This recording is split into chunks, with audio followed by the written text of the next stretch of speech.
Welcome to episode 3 of Bloggers Are Weird. I'm your host, DJ Paris of thoughtsfromparis.com, and I am thrilled to talk about today's guest, Becky Sherrick Harks, otherwise known best as Aunt Becky from MommyWantsVodka.com. I always say there are 3 funny bloggers in Chicago. Me, of course, Aunt Becky, and, well, if you're a blogger from Chicago, I'm talking about you. No, not those other losers, just you. So go grab a tumbler of Old Granddad or whatever your drug of choice is. Mine is Manischewitz matzo ball soup, and enjoy.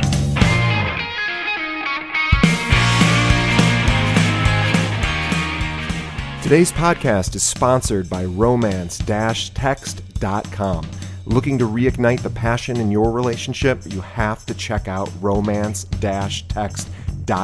This is how to use text messages to bring back the passion and reignite the spark you once had. Now, if you're thinking this sounds cheesy or maybe it's just learning how to send dirty text messages, it's actually not. This program by relationship expert Michael Fiore has been featured in over 200 television and radio shows. This program has a money-back guarantee, is normally $97, but listeners of Bloggers Are Weird get a special price of only $47 for the entire program. By purchasing the program, you help support this show. Visit romance-text.com and get the passion back. What did you end up doing for the holidays? That's probably not very interesting. Is anybody's holidays interesting? A lot of people seem to, if Facebook's right, a lot of people seem to think so, but I'm of the opinion that holidays are kind of boring, and we're approaching New Year's, which is probably my least favorite holiday ever, except for maybe 4th of July. That's just because I'm jealous, because my birthday is, like, right by it, and that means that nobody ever can come to my birthday parties. My sister has a July 6th, so... Yeah, I'm July 15th, but I'm actually pretty sure I'm going to move it to December. Tell me if this is obnoxious. I have a friend whose son has a December 23rd birthday.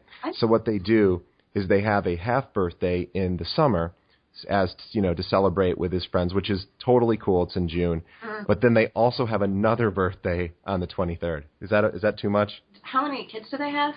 Just one. That would be why. That would be why. I don't think it's obnoxious so much as it makes the rest of us with, you know, more than one kid look kind of bad. Speaking to Becky, Aunt Becky from MommyWantsVodka.com. And I'm very excited to have her today. She's been one of my blogging heroes for a long time. Definitely one of the big ones out there. Not literally. You're very petite, but one of the more popular bloggers that I respect. She's funny, and I don't think there are a ton of funny bloggers out there, quite honestly. So you're one of the few. Thank you, and I'm blushing. Oh, well, that's great. Yes. You can say whatever you want because I'm not looking at you, so you can say you're blushing. No, that's why it's even worse, is now I'm sitting here blushing in front of my computer, and if my neighbors walk by and see me blushing in front of my computer, they're going to think I'm doing something naughty when I'm just talking about myself, which, I mean, that's not that naughty. It could be. It could be, but I didn't really make it that naughty because it's just kind of inappropriate. So what are you going to read today? It's a nice little ditty I like to call Juice Boxes Are for Pussies. All right, take it. All right. I'll start this one at the beginning. When I found out that Hello Kitty was launching a line of wines, I was thrilled. Partially because I love everything Hello Kitty, but mostly because it means that I no longer have to shell out for juice. Because juice boxes are for pussies. And my babies aren't pussies. They're not so much into hard liquor or meth, but my babies do like their wine. And wine with whimsical cartoon kitties is a win for us all. Why, it's practically begging for my children to chug it. I know. You're not supposed to give babies booze until they're at least 12, but they like it, I swear. Plus, it makes them sleepy, and when they're sleepy, Aunt Becky is very, very happy.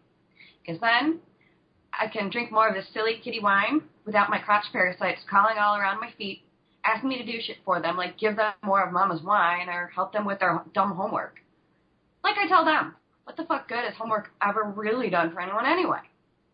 I read in some article or magazine or heard on a Maury or some shit that wine's good for the heart. I want my babies to have strong hearts, so I make sure that I give them wine with every meal. It's healthy and shit, especially because then they shut the fuck up for once and I don't have to listen to them babble on and on. I swear, nobody told me kids were so fucking loud or I wouldn't I would have gotten some fucking muzzles for them at the hospital. Duct tape just doesn't cut it. So I'm serving Hello Kitty wine at every birthday party. And if all those fucking crotch monkeys that my kids invite don't like it, well, they can have some of the bourbon. But not the good shit like Old Crow, because that's reserved for me. And that would be the end of it. Well, let's go all the way back to the beginning. Tell me how you started blogging. What got you into it? Okay. So my boyfriend at the time, this was back in 2003, my boyfriend, who became my husband and is now my ex-husband, had told me that one day when I think I was probably annoying him by talking too much, which I do because I talk a lot and I like talking because I'm still talking. And so he's like, you should get a blog. And I was like, well, what the fuck is that? You know, I was assuming he was somehow insulting me here because that just seems like something that would be insulting. A blog sounds kind of like a STD or something. And so, you know, I was like, so basically you just write about yourself on the internet? That's about as masturbatory as I can think of. How fucking narcissistic do you think I am? And then I found one of his ex-girlfriend's blogs, and it was by far the most hilarious thing I'd ever written. She didn't mean it to be. This is back in the day, like the Stone Age of blogging. Back when, you know, nobody really had a blog. It was like Deuce and like 3 other people. So my girlfriend and I decided to put together a sort of anti-blog blog that wasn't about lunch or recipes or, you know, poetic sonnets for, you know, boyfriends. And so, you know, we started writing about our vagina and all the gross things that you can do with a vagina.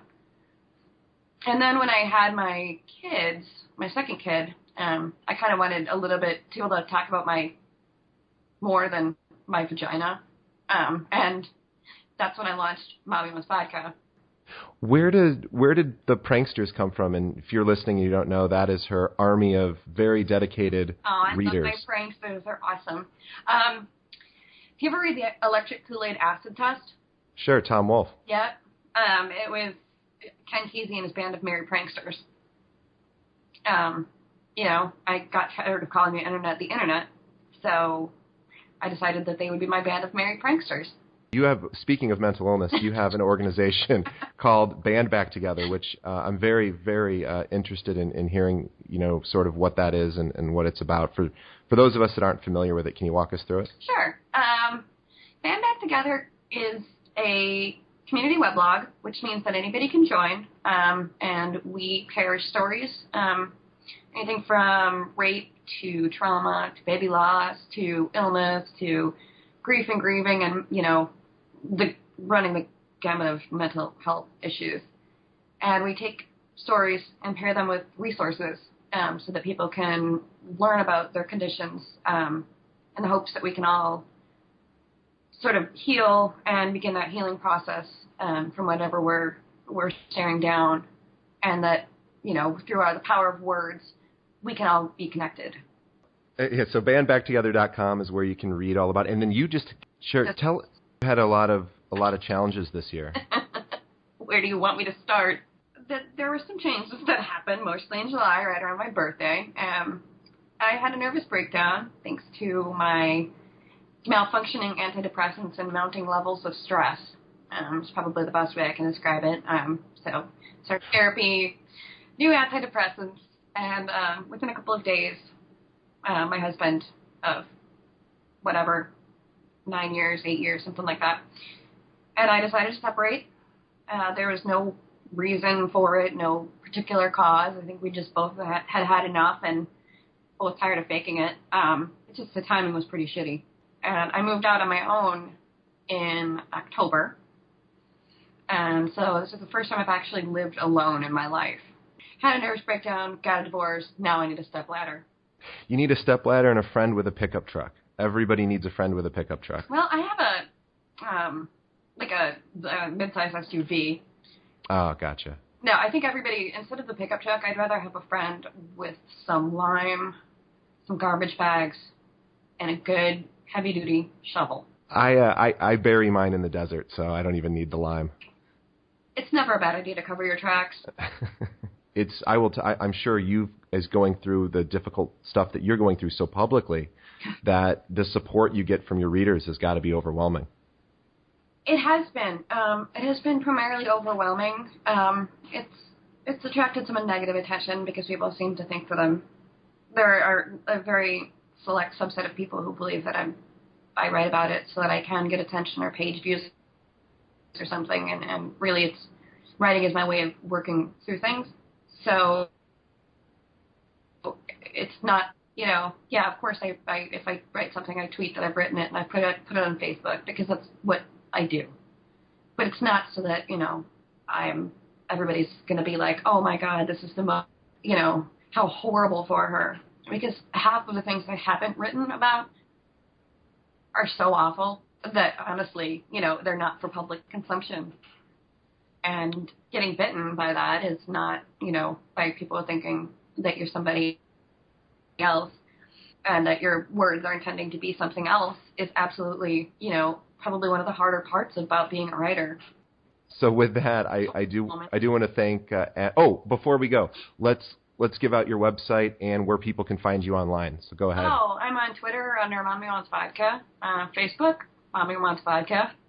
My real name though is Becky Sherrick Harks, and my blog is MommyWantsVodka.com. Just look for the woman with the chainsaw, and that's her. Yes, that's right. My chainsaw picture. Okay, I'd like to thank my guest, Aunt Becky, or Becky Sherrick Harks, for spending time here at Bloggers Are Weird. I really do appreciate your time.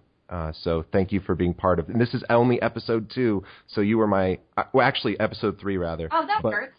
Episode 2 was me as the guest, so you're literally the second guest. And I don't know if that actually, maybe I ran out of guests, and you're the only one that'll... No, I'm the only one that returns your IMs. That's true. You are. Well, I did internet sort of harass you long enough, and then finally you relented.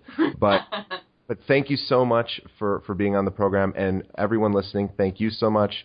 Go visit MommyWantsVodka.com. If you're not already a reader, you probably are, but if you're not, go check it out. And say goodbye, Becky. Goodbye, Becky.